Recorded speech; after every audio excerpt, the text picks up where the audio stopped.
Alright, folks, welcome back to Who's Your Boy Trades. Let's get it. A rough Monday, stuck in this balance. Looks like the market's to break it down here after hours. We'll see if we can hold 3,600 or not. It's not looking too great though. Alright, let's get right into these charts. Not much I want to long on in tech, obviously. NASDAQ broke those lows. New 52-week lows once again. Closed underneath. Markets look pretty weak going into PPI numbers on Wednesday, CPI numbers on Thursday. And then Friday, we got big banks reporting earnings to start off this last quarter of earnings season. So we'll see how that goes. Let's start off by looking at XLE, though. I'm definitely interested in energy names the rest of this week. We'll see how this plays out. XLE actually looks pretty good. Let's take a look at the chart. Today, obviously, it kind of sold down with the market. We came back down to the 20-day moving average at around 80 bucks. We held there. Kind of, held this level into the end of the day.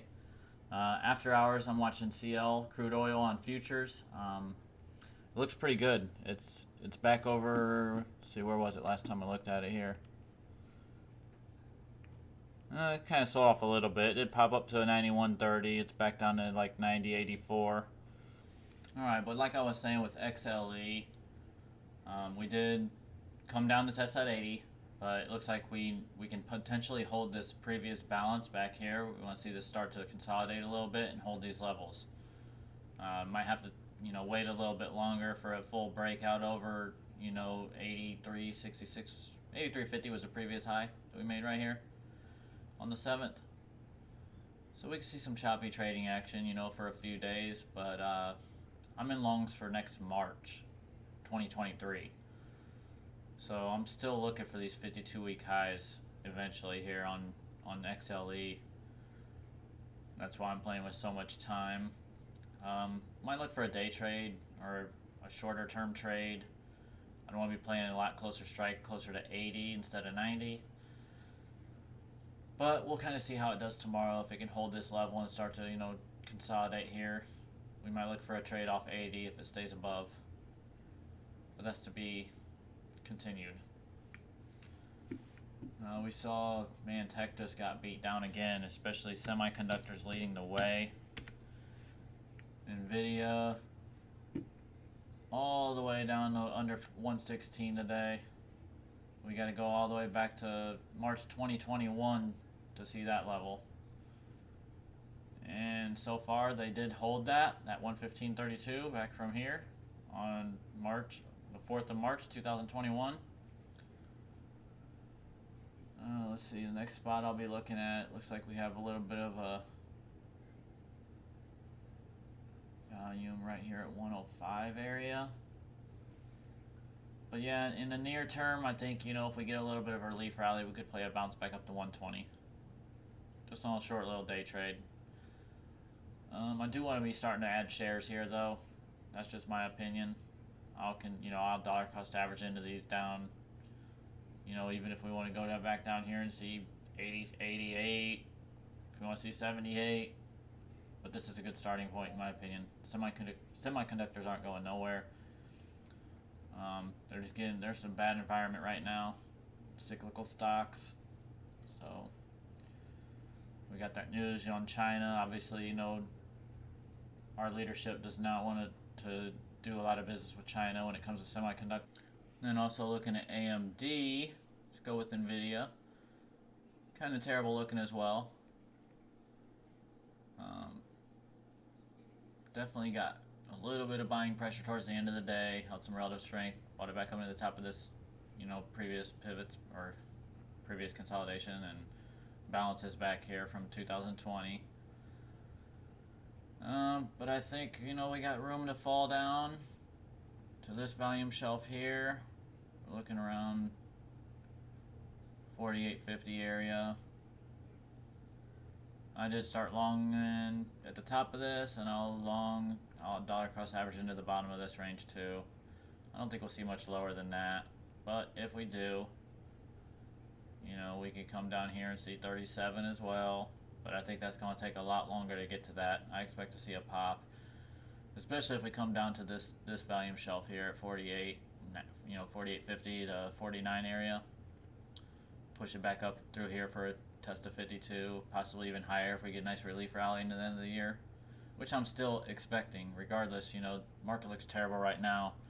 It's just been taking the elevator down like crazy, but at the same time, we know these bear market rallies can be awfully violent, so we want to be prepared if it does start to turn that way.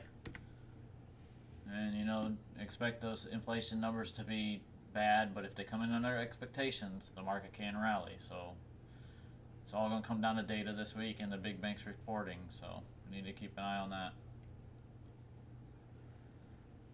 Same thing with SPX.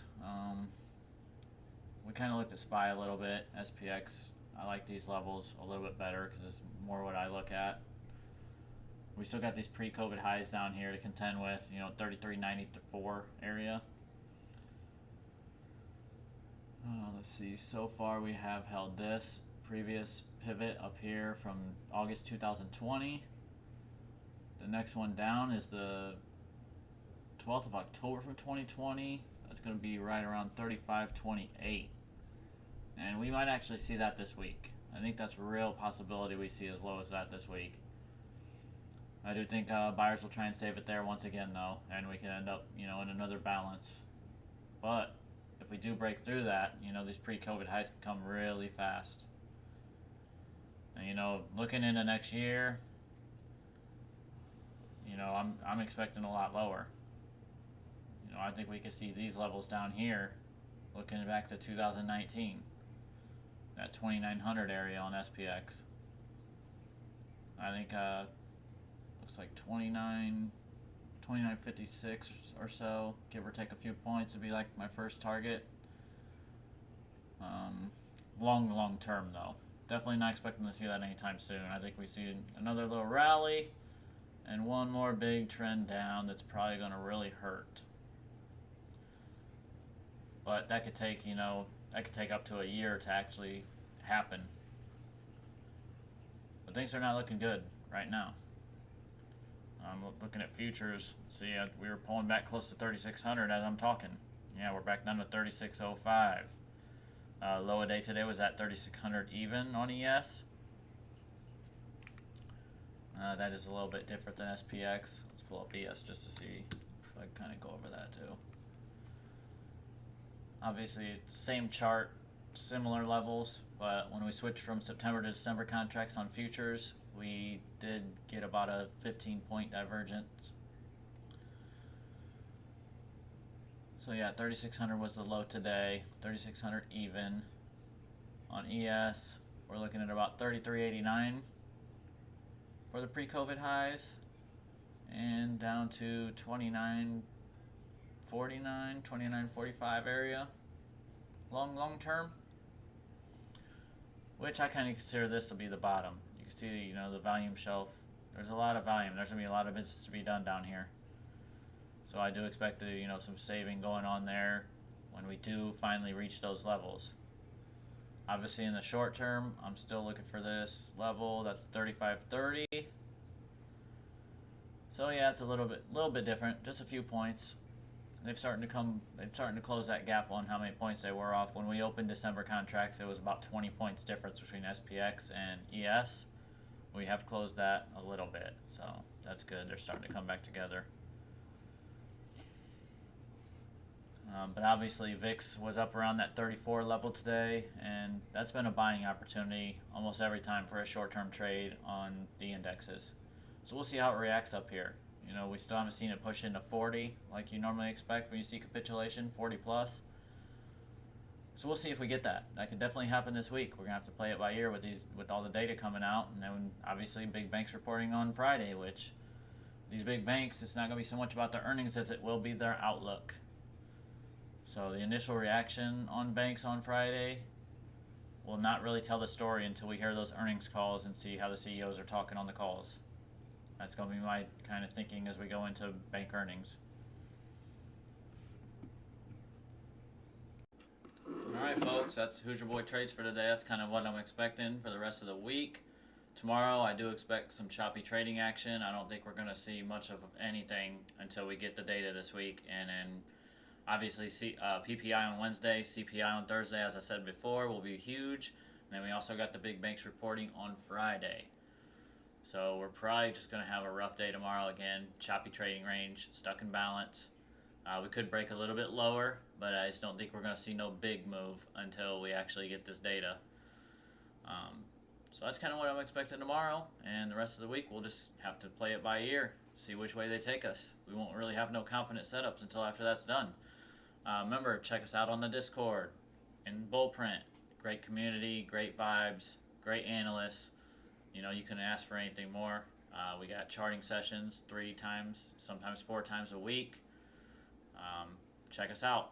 Links in the description of this video. So, you know, check us out. You get a free week trial. You won't be disappointed. I guarantee it. I guarantee it. And if you are disappointed, then you can leave after a week. So that's that. Once again, please like and subscribe to this video. I got a lot more coming. And until then, have a good week trading. Good luck in the markets. Thanks for watching Who's Your Boy Trades. Appreciate y'all.